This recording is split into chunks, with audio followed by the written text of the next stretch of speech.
dream of ascent is so strong, but the idea that you could actually lose your class status in addition to your money, that you could actually slowly sink, always seemed present. So that seemed ripe for obviously a crime novel because crime is so often about it's a passions, but also it's about desperation, and in Hmm. this Hmm. book it certainly is.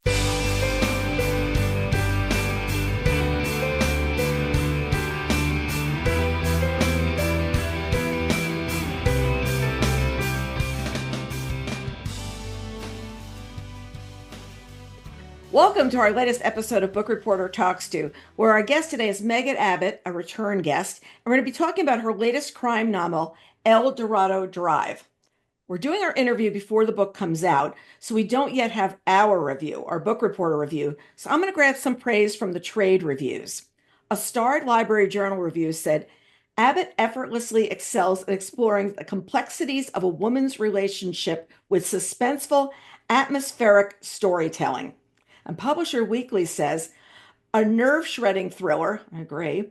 Abbott probes the minefield of sisterhood to harrowing effect using staccato prose to amplify the inherent apprehension and anxiety of the siblings' relationship. The result is a tense and twisty delight. And I agree with all of this. I absolutely do. And with that, welcome, Megan. So nice to have you back. Good to be here. Good to have you So here. happy to be back. So let's start with this. How about if you start sharing an overview with us of El Dorado Drive? Yes, it's really about three sisters. Three sisters, they're in their 40s. They live in Grosse Pointe, which is a suburb of Detroit where I grew up. So it's sort of historically the heart of the auto industry, Mhm. which has been in decline since I've been alive. Um, and they all are facing one degree or another of financial distress. And really close to peril. But one is, is sort of this calamitous divorce, and her husband isn't paying child support. One of them has a sick husband, and one of them has this crushing credit card debt. And so they're very enticed to join this new club they've been invited into that seems to a women entrepreneur club that seems to promise opportunities for them to make some money fast. And like many things that seem too good to be true, it perhaps may be, but it's really intoxicating. It's called The Wheel, and they all three sisters get caught up in that, and mayhem ensues. They spin the wheel of life and it just Yes. becomes disastrous towards them. Yes. You grew up in Grosse Pointe. Tell us a little bit about what it was like growing up there. Yeah, it was really, I grew up there in the 80s, so it was really the era when the auto industry was domestic auto industry was cratering. All the manufacturing was moving overseas. And Detroit had always been, that's how it defined himself. It's the Motor City, the big three auto companies, and really everyone I knew had some connection to it. Either their father worked for one of the big three, or it was, some family connections. So as the business shrunk, the economy shrunk, Detroit's economy tanked. It had this ripple effect on Grosse Pointe, which was always this really sheltered enclave, very, very elite at that time. The Fords had houses there. But growing up, it was this sense that it was all slowly going away. So it was a feeling of the best times were past. Ah, that's a good way of putting it. The best times have been in the past. I had done a number of fashion shows when I was at Mademoiselle Magazine in Troy, Michigan at Saks. And I looked up the Troy store is still there. Well, because they've closed, so many stores are moved around. Yes. And I think I was out there four times. And it was so much fun. It was in the 80s. And I knew that scene because reading this book, I knew the audience. I knew who we were talking about. Everyone showed up very fashionably, which is not something that happened at every event that we did. And then I was on this morning talk show. I think it was like Good Morning Detroit or something. Mhm. And they brought me on like four times to talk about fashion. And it was this really heady days of what was going on there because we were completely connecting with the audience. There are other places we went that the audience didn't completely understand the fashion we were talking about or wouldn't be on the pages. But there it was. So when I was reading this, I was thinking of those women that had grown Yes. up there. And Yes. so you know that Saks. Completely. The Somerset collection, which they wouldn't even call it a mall because the mall was déclassé. So it was a big deal to go. We would go, we had a mall near us, but it was a mall. And Yeah. everyone wanted to go to the Somerset collection because it had all the designer clothes. It's just very much growing up, it was a suburb of, you would have labels. Everyone had the polo. This was the era of the polo, the Donna Karan, the Laura Ashley. It was all about what you were wearing, and it was that sort of waspy, particular kind of fashion. The Lily Pulitzer, the slightly fraying cuffs that the men would have. It wasn't a big logo, brand thing. It was really like, what do they call it now? Quiet luxury. Quiet luxury, yes, subtle Yes. luxury, quiet luxury, Yes, yes. which And so that was still present, and there was still the country club life was still very active there, but there was a sense of like, how long can we keep this facade up? Mhm. And by the time this novel is set in 2008, which was when two of the big three teetered on bankruptcy and they had to get that big federal bailout, that really, the bottom had dropped out. Yeah. It's interesting because 7 and 8 were these years that so many businesses crashed. Really, it was the change in magazines, it was change in all media of what was going on. And it was like the rug was just pulled out of business. It was, and you kind of knew it was happening when it was happening, but you thought it might change. You thought it might go the other way. And we heard about those days, but I feel like you really personalized it with this story of what these women were going through. What drew you to write about this time and the Bishop sisters? Yeah, and it was certainly it was a bad time for everybody, right? Because this was Mhm. also the housing crisis. Mhm. Everyone was having, defaulting. It was sort of every kind of financial mess that could occur at any time was occurring then.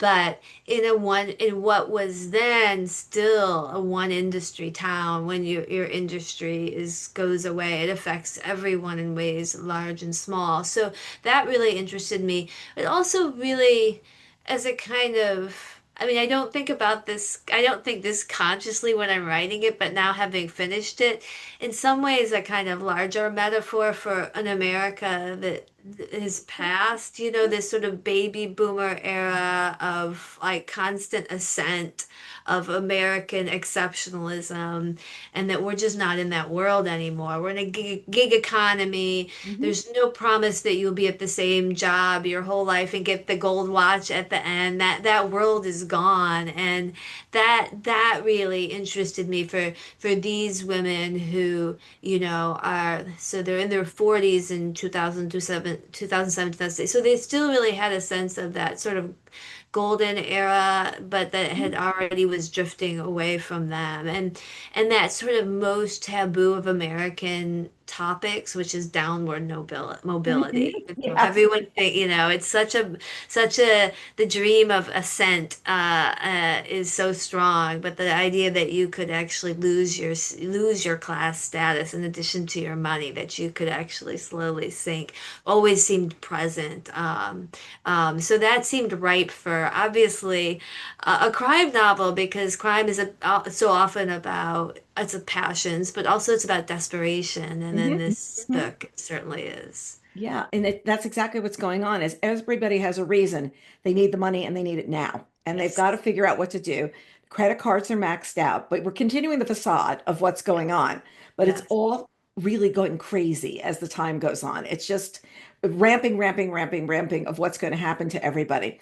And there was an article, I guess a couple of months now ago in the New York Times that says, Generation X, you're not going to get what you thought. Like Yes. you start at the magazine thinking you become the editor. Well, I mean, I'm not even sure they've named a new editor at Vanity Fair. I'm not sure anybody really I wants think the this job. last week they They just did. finally did it, and I believe he's under 35. So So that tells you a lot. Well, many would say, I don't want this job. Please don't give me this job. This is going to be, what did they say? But one time we were talking to somebody and I said to them, this is not a good job. You just don't know it yet.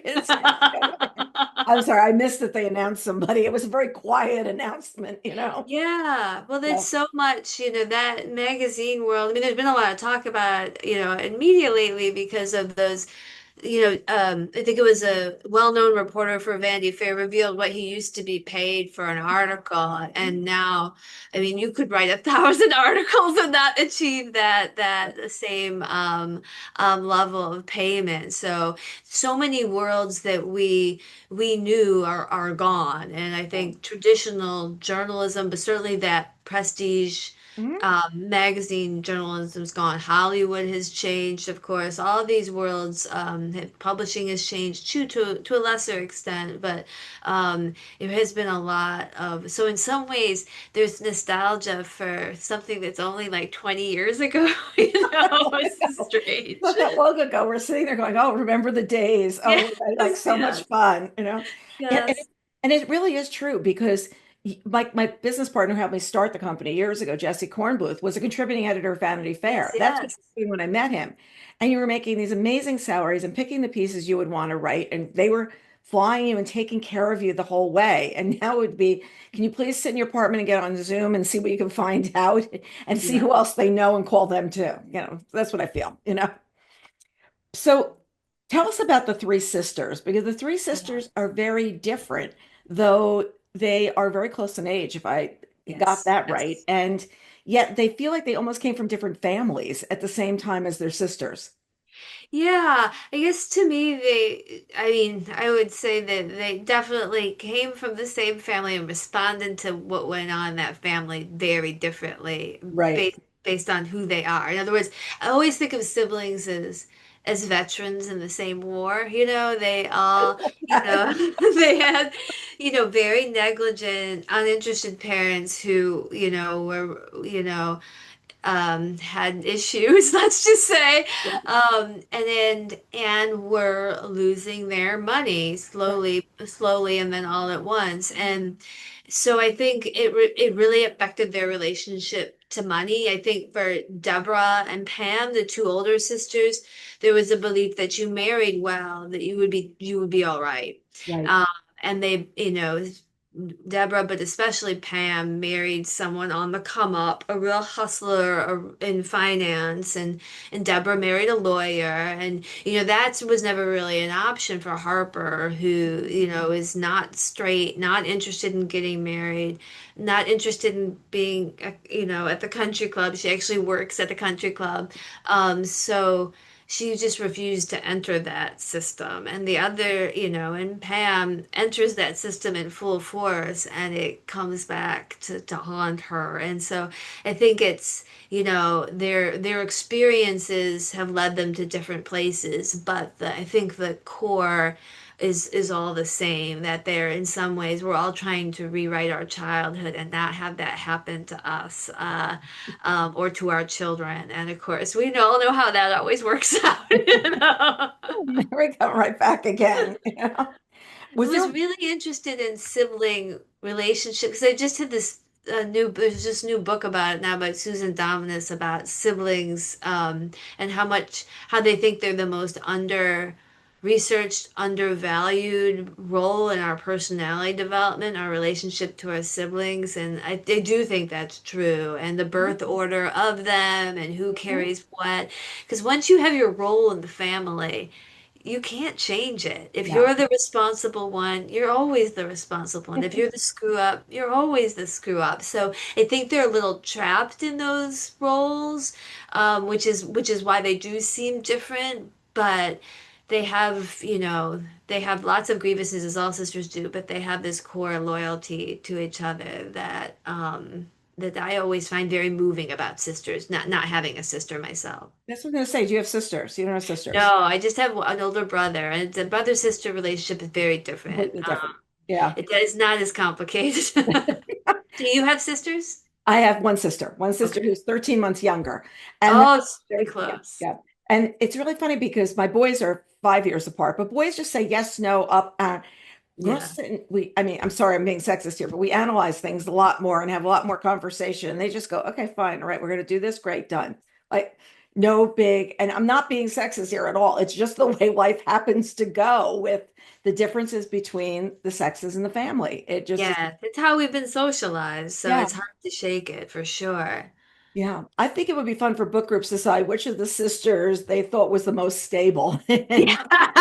That's- Stable, I guess it horses, depends on stable. when in the book that you ask them, but Yeah, it's like they all have their moments. they all have their own.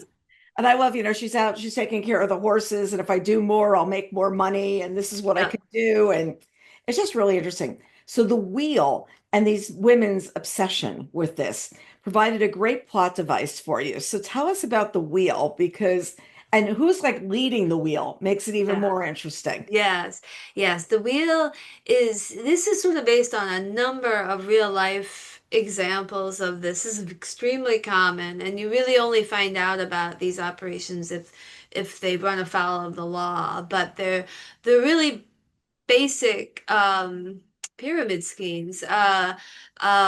You pay in to join, and if you recruit enough new members, you rise, and eventually you're going to collect the pot of new members paying their initiation. So but in some ways, it's also there's a long tradition of this in many kinds of communities of everyone in the community, a neighborhood, an apartment building contributing because one person is having a calamity, like Mhm. their house burnt down, their husband died, and everyone pitches in. So in some ways, this is a version of that where all the women need money, and so they decide they're going to, gather their resources, and the wheel is the way to do it. But it turns out to be not as simple as that. And at the center is this, very charismatic and will to power kind of woman, Sue Fox, who is I've known a lot of Sue Foxes in my life, and they are really good at running things as long as you don't get in their way. And that would be how I would describe Sue Fox. She's a force to be reckoned with. She's the kind of person that you sometimes you want to run the benefit, committee or the PTA because she will get things done. But if there's something she needs you to do, you don't want her to be in charge because she will get what she wants at all costs. I love it. I think it's $5,000 to get in. She goes, well, just put it on your credit card. Just Yes, take out the money. And I don't love worry when she's about running it. around. Don't go to the bank and deposit more than 10,000 or they'll know. He So you knows the give rules. less. Like he's got all these rules of what you're doing, but if you give this, this is what you're going to get. And we're at the point where the women who had previously worried about lunching at the club are now looking at new ways to make money. Yes, And what is amusing and how many of them would use their winnings to buy another material trapping, like a yes, fur coat. Like yes, instead of just saying, let me hold on to this money, it was so hard to get. No, no, no. And then she goes, you can't have that. No, yes, that's showy. Where did that money come from? Your husband's yes. not working. It's very Yes, interesting. that was directly inspired by the movie Goodfellas. I don't know if you've ever seen Goodfellas, but there's a famous scene. In that case, they've conducted a heist, and they have all these winnings. And one of the mobsters comes in, his wife's in a new fur coat. So it was my little wink to that. It's very hard, if you've been in economic distress, of course, and suddenly you have all this cash at your hands.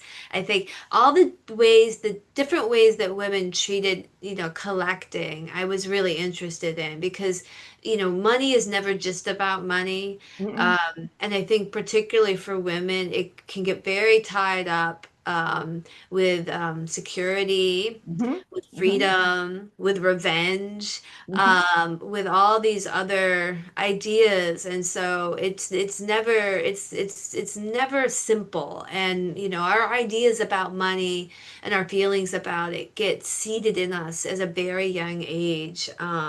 And so that was one of the fun things is to like all of them handle it differently, and some of them handle it. I mean, that is my nightmare is to be in one of these clubs and some woman comes in a fur coat and she's going to screw it up for everybody. Like everybody, it's just over. It's over. They're going to say Yeah, where it come from. yeah, Yeah, and you bring it back to this because I underlined this line, like money equals power. That's clear, but at one point Harper really sums it up. when you grow up in comfort and it all falls away and your parents with it, money isn't about money. It's about security, freedom, independence, a Yes. promise of wholeness. All these fantasies, all those fantasies, illusions, money's rarely about money. And Yeah. I think you've got it so nailed there of what people sit down and talk about how much money they have, how much money they're going to do, da-da. And sometimes people don't rely on being happy. They just Yeah. rely on having things and places. And like somebody said to me, "Do you want a second home?" I said, "No." I said, Yeah. "Why?" And I said, "Please, I want the book that I want. And if I don't like that one, I'm just going to go get another one. I'm walking inside the house. I Yeah. don't need to be thinking, do I have this at the other house, packing every weekend?" So we have a nice pool. We enjoy sitting outside. It's Yeah. fine. That's going away to me is going to the backyard, Right. leaving my Yeah. desk, you know. Right. But it is really interesting when you sit and hear people say, I need this, I need that, or I have this, I have that. And I remember I used to sit at the baseball games when the kids were growing up, and I hear people dropping, oh, we bought the house and now we're doing a total reno of it and all this kind of stuff. And I'd be like exhausted because I know exactly what that was going to mean because Yes. I've done it. I've done it. Yes. But it was a name drop thing of saying doing the reno meant something. Second Yes. home meant something. And it was all these things that were attached to it that had that level of prestige. Yes. And I think this is really intensified in the last 10 years because of social media Yeah. and looking at other people's lives and the way they present their lives. And it's not real. It's, these are all like flickering images on a screen, but it can make you feel like, oh, I need that, that beautiful kitchen. I need, Right. I need the new pool. That my pool is old, or I I need know. that car. And or I need that face work done or any of these things. And I think it really can screw you up, and it's very disorienting. I think when you're seeing that, like, I'm supposed to be getting these things, I can start to get to like, why, what am I doing wrong? Why don't I have these things? And it feels really dangerous in a precarious economy too, to sort of, when people probably should be playing it close to the vest. No one knows what's going to happen, but it can be really hard. We define ourselves a lot by what we're projecting outward Yes. because of social Yes. media. I completely agree with you. I am glad that my kids are the ages they are. They're 30 and 35. It's just that social media started at like 28 and younger when the Yes, iPhone changed, yes, you could do yes. everything. And it's really interesting to see how people, like yesterday was Father's Day, we're taping this early, and to see people portraying things. I will tell you, it took 10 shots to get the four men in my life, my husband, my two sons, and my father, to all smile and look at the camera. It took like, I said, you're just going to Uh-huh. sit there until we do it. It's going to drive me crazy. But I could erase 10 shots of like, complete ridiculousness because you just want that one good picture. And it's Yes, not really just about putting up on social media. It's like trying to remember you guys all doing something together. But absolutely. is out there right now of here's a new car, here's our new boat, here's our new this. Years Yes. ago, a friend told me that they'd gotten a plane. And I go, oh, that's really cool. You got a plane. And they go, yeah, but it's not as big as so-and-so's plane. They've got a bigger plane. And it made me realize that everybody in that real mega world, whose yacht is bigger? Yeah. Who has 8 homes, 7 homes. How big are they? Do they have the whole floor? The other day, there's a picture of a Bezos apartment. They're building, bringing something in by crane in New York City and what that costs to do. And it's just so nutty when you think about what's going on in the rest of the world. Like everybody else is not using the crane to get anything into their apartment. Yeah, no, I think the goal line always changes, and that's why you'll never be content if you're playing that game. And we all do it to a certain Sure, extent sure. at that level.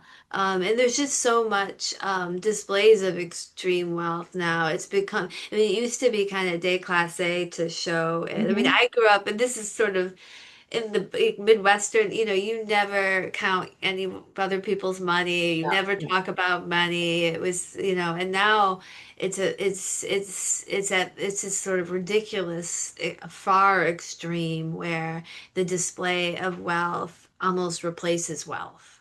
You're right. You're right. It's the story of what you did and how you got it, and the whole thing behind it is as important as the yacht is being made. This is being happening is as big as going out on the yacht and Yeah. doing what's going on. Now let's flip to another side, though. The book clubs can dine on Ritz crackers with cream cheese and pepper jam, which is what you called a wasp delight for 4 generations. I love that. I said, if you've got recipes to go with this, it's spread the cheese on the Ritz cracker, dollop it with the pepper jelly. There, that my grandmother used to make those when we would come over. I have such a distinct memory of those, like a pure wasp treat. I mean, and also, and this is like very much stereotyping wasps, but there's very, and this is in the book too. There's very little eating. That's It's mostly drinking. It's mostly drinking at these parties, and but the wheel operates through these series of parties, and it was so much fun as the parties get bigger and bigger as the energy grows. And so I would be looking up into like old 1990s Martha Stewart cookbooks, like grander and grander displays, and what you when you hosted the party, what you presented was sort of became more and more important. So sort of like lots of female group activities, it inevitably becomes something like that. Who can outdo someone else? This is why I've never participated willingly in any female group activity. I mean, I love women, but I like the group is always feels vaguely like it could turn at any minute into Yellow Jackets. any I went to a really fun baby shower. I hadn't been to a baby shower in like I can't remember when. And they had all these games and everything they were playing. And I was like, I'm so bad at this. I have no training. I have no Yes. training in doing these things. But everything is bigger now. It's not it and nobody opens presents at like wedding showers and stuff like that. They're all just go home in these boxes. And I'm like, but I wanted ideas of what those things were for next time. Right. Yeah, yeah, yeah, yeah, Everything's yeah. very, very different. I also kept humming the lines from Papa Hobo by Paul Simon. Don't ask me why. It's Detroit. Detroit got a hell of a hockey team, got a left-handed way of making a man sign up on the automotive dream. I just love that. Boy, that's good. That would That's have been a good. good epigraph. Like, oh my God. Yes, exactly, exactly. So what's Detroit like today? I hear that there's signs of coming back. Just It's give us a little bit of wonderful. It's really had a rebirth, it's really redefined itself. It has, really had great success with, Quicken was the first big company that came in and established itself there. And now it has the famous watch company that has their factory there. And there's been all these artists who've relocated there, a lot of them from New York, which is where I live, too expensive for artist space anymore. that. So it's really reinvented itself. It's become this big foodie destination. So it's so different than the era I was growing up in when it could feel at night like a prairie land. There actually prairies started to emerge because Mhm. it emptied out so much, and there was not a single grocery store in all of Detroit at a certain point um, for the residents to buy groceries. It was really a haunted house for so long, and the residents would wait like 2 years to get the street lights repaired, and Wow. there's just the city services. It was a disaster, and it's it still has a long way to go, but I think it's much more diverse economic engines running in there now, and everything feels kind of thrilling that it could be much like Pittsburgh. Some of these Rust Belt cities have figured out a way to reinvent themselves, and that's exciting. Well, Chris Pagoni and I were talking when I was interviewing him about the doorman, and he said New York used to be an art city, but you almost can't afford to be an artist in New York anymore because the Yes, price is too high to live here and yes, whatever. So there are places that people are finding they can afford to live, like the yes, revitalization of the Renaissance Center. Things like that are making, yes, huge changes in what's going on. But it's almost like in Cleveland, where LeBron James went out there to play, and then all of a yes, sudden the whole downtown was revitalized because yes, they were bringing in people that wanted to have dinner and things like that. And I remember we were there for, I guess it was BoucherCon one year, and people were going, see all this? That's all because of what happened with the basketball team. So it's interesting to see how different things make cities where it was the auto business before, yeah, what's now changing what goes on. right. Yes, yes, it's true. Yeah. It's true. Things can really turn around and it create this, energy behind it. And I think it's really important because it is sort of I think there is a desire that a lot of, especially younger people, had to live in a city, to experience that, the diversity of the city, the energy of the city. But there needs to be more options than New York, LA, San Francisco, all of which are sort of, I live in Queens, so artists can definitely live in Queens, but Manhattan, which is what Chris is talking about, and a lot of Brooklyn Yeah. is no longer home to an up and coming artist. And I mean, there is a little bit of a glamorization of 70s New York, but of course the city was bankrupt in 70s New York, and that's why artists still live there.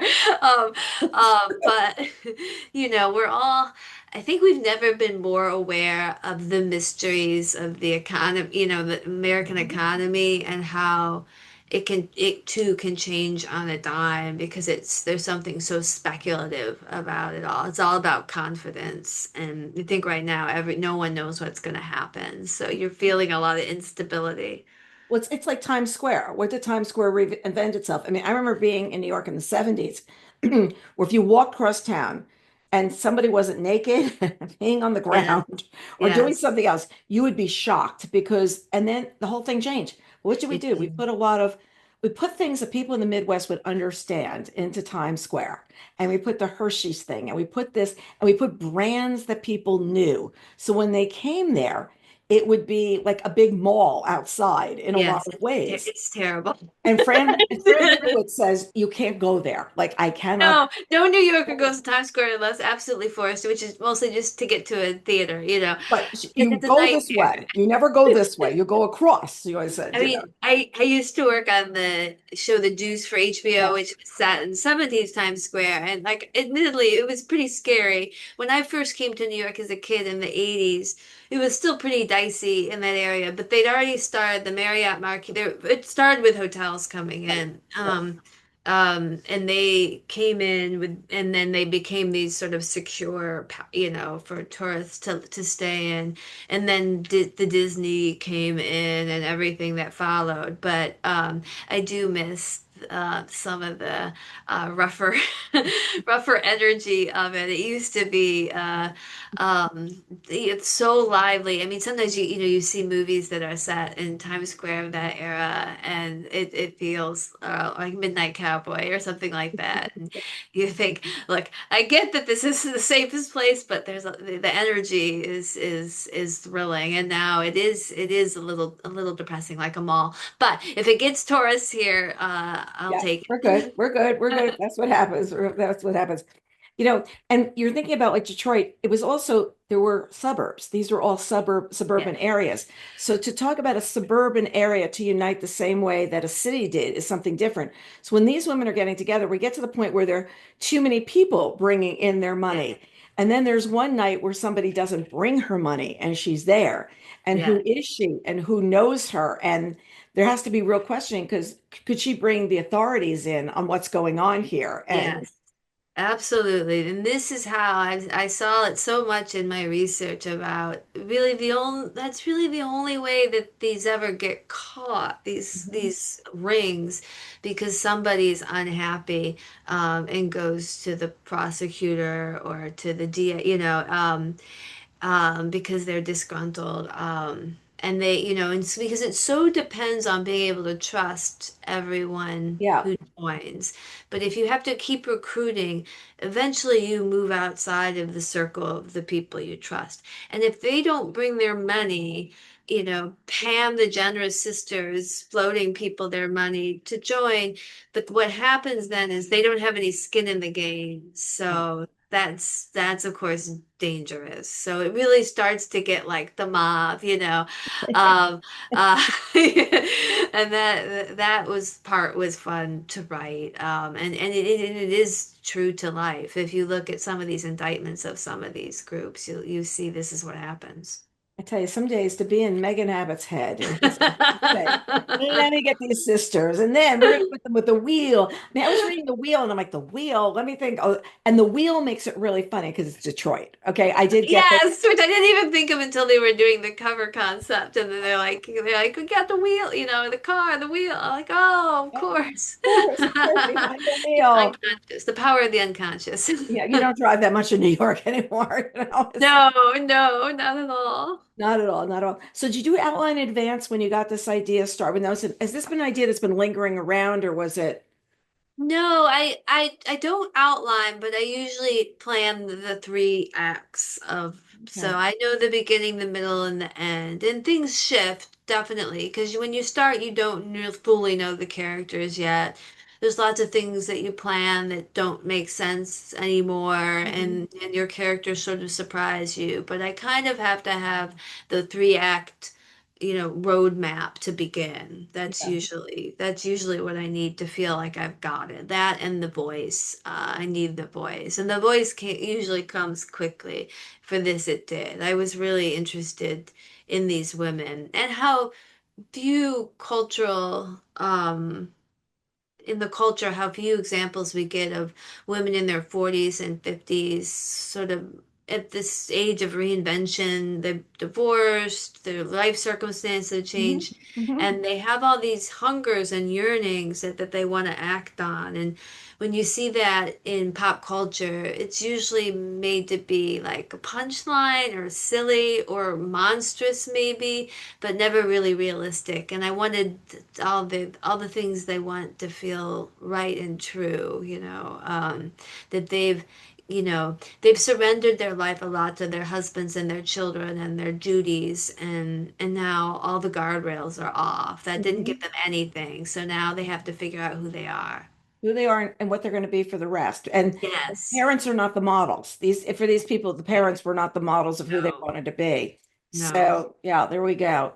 So then you end up writing an order. Then you write part one, and then Yes. move things around as different exciting Yeah, things. it's usually the middle that is sort of the messy middle, as they call it, where you're trying to sort of prepare things, keep the momentum going, not stall, not, and that's usually the hardest part. The beginning and the end usually almost write themselves for me. And it's also in the middle, you're trying to say, well, what is really going to happen? What is going to make the most sense? Who's going to do what to whom? But how am I going to lay it out I so mean, nobody. I always know that, but how is the how your point about how? Like, what are the steps that I need to take so that this feels like I always, when you write crime novels, playing fair is really important to Yeah. me. So I really try to be careful that someone could figure it out. But there's also perfectly viable other guesses as to how it Mhm. would go, but that in the end it feels somehow a surprise but inevitable at the same time. Right, right, right, right. Yeah. What is going to happen to everybody is, oh yeah, that's who they were. That's who Yeah, they were all along. exactly. But you Exactly. divert us a number of times along the way. So that Yes, we're yes, like, you have yeah, to no do. problem. Gotta Yeah. gotta have some fun. We gotta have some fun. So then when is your editor or agent see it? When do they see it? When you're done or When along I, the way? yeah, when I have a full draft of my agent sees it first, and then I'll usually do some edits for my agent, and then to the editor, and then there's usually a round of edits, like a significant edit, and then like maybe a lighter edit. So you really do. You really get sick of it by the end. And, And then I have to talk about it for how many days? well, then you have this period where, like, for a year after you turned it in, where you haven't even thought about it. And then there is something nice about talking about it because see, now it's like, you have this sort of soft spot for that ex that you broke up with a year ago, and now he's looking all right. Right, we get back and have that conversation. It's not a problem. Not a problem. Was the title always El Dorado Drive? Was that always it? No, it wasn't. Pretty early on, but I always struggle with titles. Mhm. It's usually right away or it takes a while. And this one took a while. Right. Um, Perfect. but Yeah, oh, I'm glad. Yeah, it felt, it felt like it felt one of those that, oh, this is it when I finally came to it and heard it. Because it's a little bit inspired, the whole book by this Edgar Allan Poe poem, which the dream of El Dorado is the place where the gold. Gold is everywhere, this sort of phantasmagorical place. So it seemed right. Yeah. And it also could be the name of a hotel in Vegas. Completely. There's so much El Dorado in California and Vegas. Everyone, when I put the title up, said, "Oh, is this going to be said?" Maybe echoes of Mulholland Drive, one of my favorite movies. But yeah, no, this is the diminished Midwestern version. And it's also the El Dorado Cadillac. Was it the El Dorado Cadillac? Definitely. That That's was on my mind too. Which is really the one, if I were ever to own a car again, that would be the one I'd want. that's a new one. It's the El Dorado. Hopefully vintage. I'd say 1980s would be great. Yeah, yeah, yeah, yeah. And it's like, oh, they own a Cadillac. Oh, and that said something. What you were driving said so much Definitely. about you. It does to some extent today, but not as much as it did then. It was And in completely different. Detroit, it was really, you had to have an American car. So Yes. that really limited. Like even in the book, I had to keep checking because they're not going to be getting Lamborghinis, or Porsches. They would, because you were really a trader in Detroit if you didn't buy American. So, But what was the best? What was the top of the line with the top of the line interior? Because the interior really mattered as well. Which one completely. did you go and what did you do? There used to be, like, I remember my uncle had an Oldsmobile dealership. And in fact, he had so many cars before that that people thought he was a dealer before that because he always Oh, was changing his wow. car. And I just remember this really fun story that my aunt was in the supermarket and they paged her and they had her come to the front desk and they took the keys and they said, "Here, we're taking the car." He sold the car that's on the lot. "We'll take your stuff out of it and you're going to have this other car later on." Because it was constantly like, but then in September, they used to do the big car shows, which doesn't happen anymore. And it would be the reveal of the season and it would be the Yes. dealers would invite you in. Yes. All of this stuff was legend at this point of what used to be like to be in Detroit, though. And it was the brand was Absolutely. all going to drop the third week or whatever it was. And Huge deal. The whole city mobilized for people would be coming from everywhere. All the hotels would be filled up. yes. Yeah, it was a real, And, uh, and then there was the show in January. There was the yes, Detroit Auto Show in January where they preview what was coming in September. And you go in, and if you were selling automobile advertising, you had to be there for that to see what they were bringing up to see what would go on. It's really crazy. yes, front page news. I mean, it was all front page news. That's how much of an industry town it was. Yeah. So it is hard to convey. When you grow up in it, you don't think it's strange, and then when you go other places, Right. you realize it's so specific. And just like this sort of smell of manufacturing growing up, that was like always remember the minute you would cross into Detroit with the big smokestacks, and now nothing. A lot of them have been converted into um, uh, nightclubs and Clubs and things like that. artisanal bread factories. But at one time. And it's so interesting. Okay, tell us about the cover. Yeah, the cover was, it took a little while to get there, and then this came, and we all knew it was perfect. So a photographer took it, you know, turned the right way, and the designer, who's wonderful, turned it sideways, and it looked like it reminded me of Todd Hyde, who was one of my favorite photographers, but he takes a lot of pictures of houses at night, Yes. lonely suburbs, and it just seemed perfect. And then I guess the tear speaks for itself. It's a little heavy-handed, but It's all going to rip apart, everybody. It's that's all right. going to That's just rip right. apart. That's It's right. so the audiobook's narrated by Brittany Presley. Did you pick what about her voice? Yeah, Drew you she had in? done the last one, and I thought she did a great job. So I was so eager, when she wanted to do it again. Because I don't listen to a lot of audiobooks, but when I do, I know how important that is. It And is. you really, especially if they're doing multiple voices, you really want to feel confident and And my books are slightly darker. I love some of these women's voices, but often they're reading them for a lighter fare, let's just Oh yeah. say. So they're a Oh little yeah. bubbly, and Brittany is not. She had the good alto tones. I was listening to her. I listened to part and I was like, oh yes, she's captured the Yes. Megan Abbott experience. Yeah. What Yes. it is like to be writing in Megan Abbott's world, you know? Yes. I would not be a good narrator for You it. don't know. You got this sweet girl, so nice. I know. I could do the, yeah, I could do the bubblier fare for sure.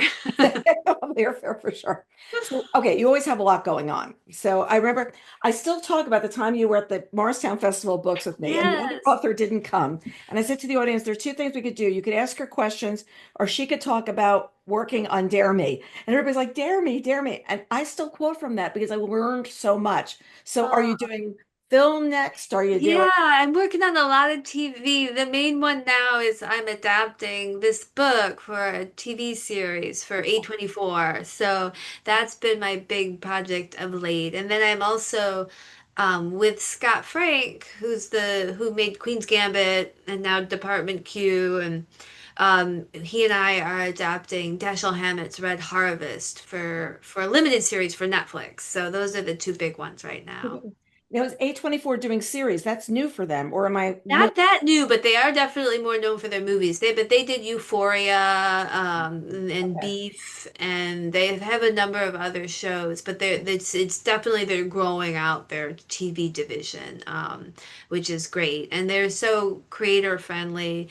They're kind of amazing. So not knock wood that turns out. Well, it's also funny because I always remember the Dare Me where you said we got the field for 2 days to shoot all Yeah. the terrific scenes. Yes. We were It's begging always for fighting.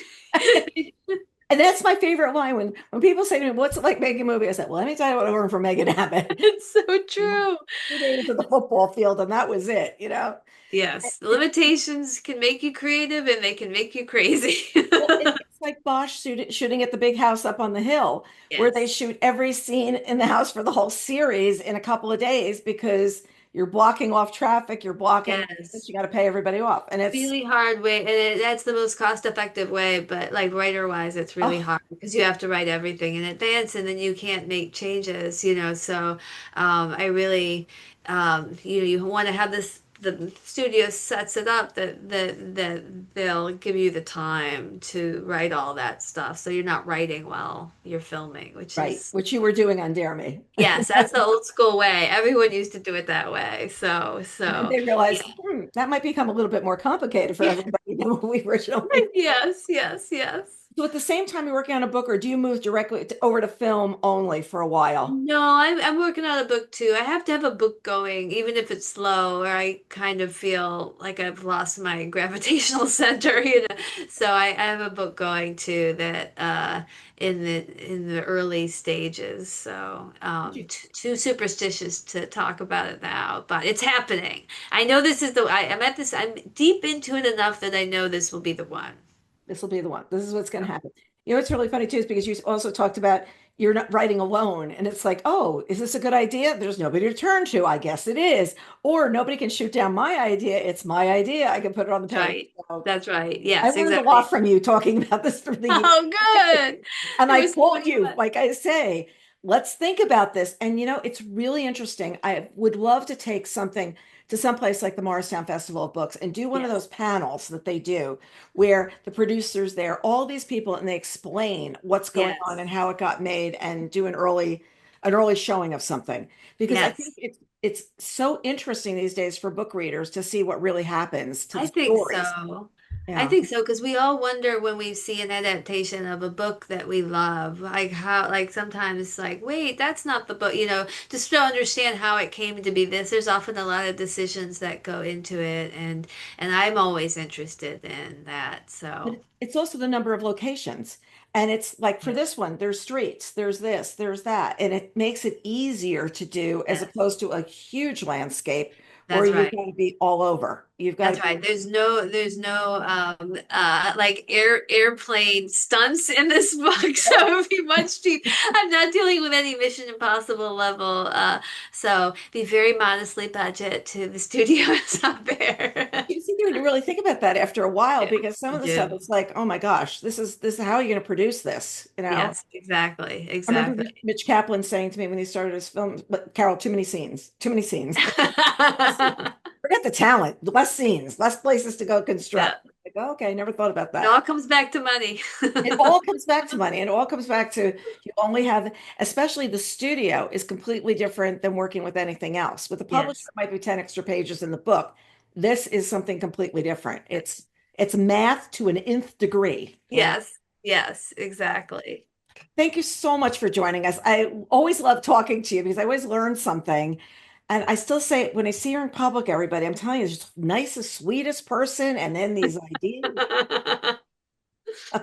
Gotta have an outlet, right? We all And you just go for it. Someday she could be driving down the hill in her El Dorado Cadillac. That's right. That's right. Watch out. If you see me in a gold Eldorado, watch out. I think we better do that on tour someplace. They've got to find you in El Dorado. That Just would be run really for fun. it. I wish you lots of luck with the book Thank and you the so rest of your much. tour. Thank Okay. you. It was so great to talk to you again. Thank you so All much for right. joining I'll us. see you on the circuit. I'll see you on the circuit for sure. Thanks for joining Okay. us. Bye, Bye-bye. everybody.